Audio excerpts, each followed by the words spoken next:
Apa hadisnya? Ada. Ya.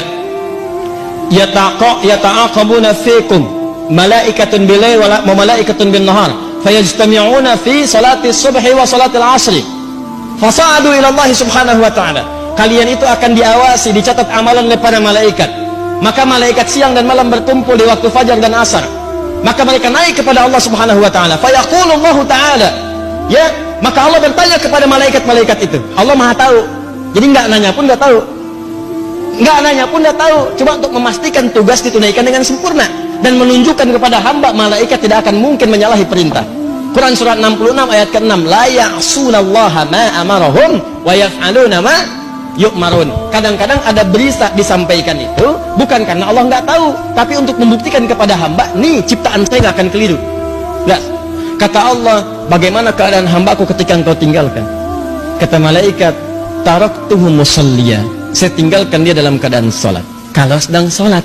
Taraktuhu naima, saya tinggalkan dia dalam keadaan tidur kalau sedang tidur. Bayangkan teman-teman, subuh, Allahu Akbar, Allahu Akbar, Anda sedang zikir di masjid, bersiap sholat, malaikat naik menyampaikan kepada Allah. Allah katakan, bagaimana hambaku si fulan si Angga sedang apa? Sedang berzikir kepadamu ya Allah. Masya Allah. Bagaimana zikirnya? Sambil tidur ya Allah. Tidur. Zikir.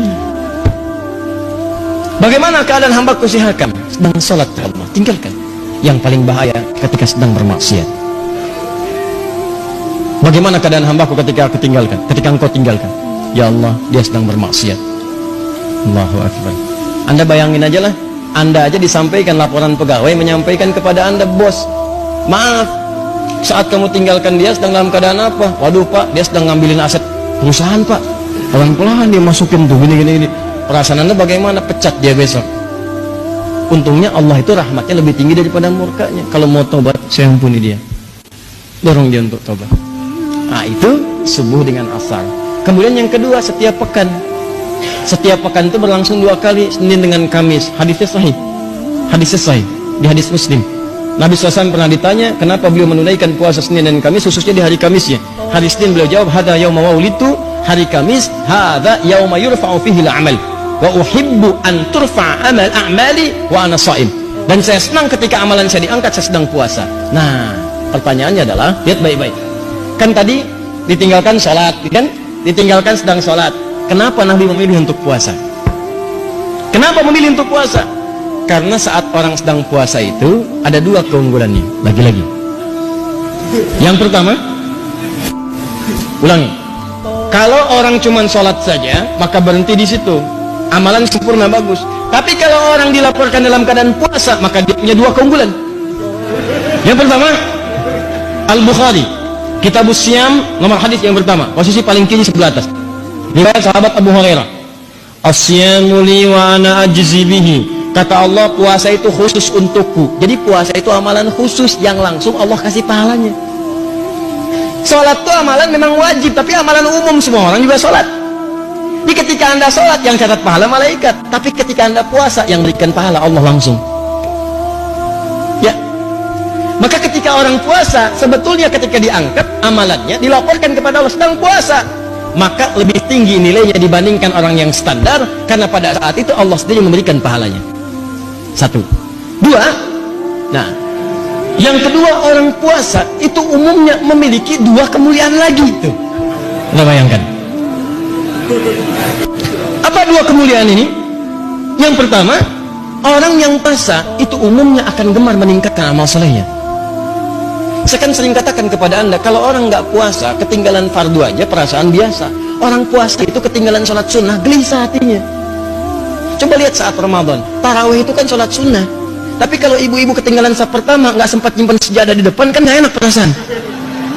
Siapa coba di antara ibu yang pernah menyimpan sejadah saat malam tarawih pertama? Padahal sholat sunnah. Kan Anda rebutan itu. Apalagi ketinggalan tarawih, nggak enak perasaan. Silakan cek. Apalagi besok ditanya, Jeng, tadi malam kemana? Ada kok. Tuh. Sebelah mana? Aku sih posisinya seperti hadis Nabi, sebaik-baiknya perempuan paling belakang. Belakang. Ada aja pokoknya itu jawaban tuh. Nabi di bawah-bawah itu. Dong. Tapi nggak enak. Kalau ketinggalan malah nggak enak. Orang kalau nggak puasa belum tentu punya kecenderungan baca Al-Quran, tapi kalau puasa pengennya tilawah, berbuat baik. Itu keunggulan yang pertama. Yang kedua, saya sering katakan orang puasa itu orang paling hebat yang bisa nahan maksiat. Orang puasa, silahkan cek, mabuk, bohong, berkata kasar, gibah, berhenti saat puasa. Silahkan cek, berhenti. Demi Allah saya katakan. Coba lihat, Anda mau nonton tayangan-tayangan yang buruk, yang gosip macam-macam, Anda palingkan tuh. Jam 5 ada tayangan gosip, Anda palingkan. Coba dimatiin, biasanya ditonton. Enggak. Kenapa? Ntar habis maghrib. Habis maghrib habis tayangannya. Ya. Dia tinggalin dulu aja. Ya. Kenapa? Nggak mau dia batal puasanya. Maka orang puasa itu kemuliaan pertamanya meningkat ibadahnya, kemuliaan keduanya maksiatnya bisa dia tekan. Maka berkumpullah sifat-sifat mulia ini. Di kalau tiap subuh dengan asar orang ini dalam keadaan sholat dia mulia, Senin dengan Kamis dia puasa dia mulia, apalagi bulan Sya'ban. Ada setahun, sebulan itu dilaporkan amalan setiap hari. Kalau yang tadi itu kan maaf, kalau yang tadi tiap hari subuh asar, subuh asar. Yang kedua pekanan Senin Kamis, Senin Kamis.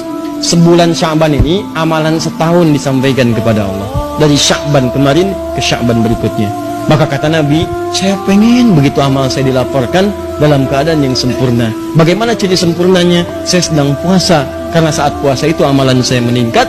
Yang kedua, saya bisa menahan maksiat. Tapi yang paling penting adalah persiapan Sya'ban itu adalah sebagai warming up, adaptasi menghadapi bulan Ramadan. Paham sampai sini?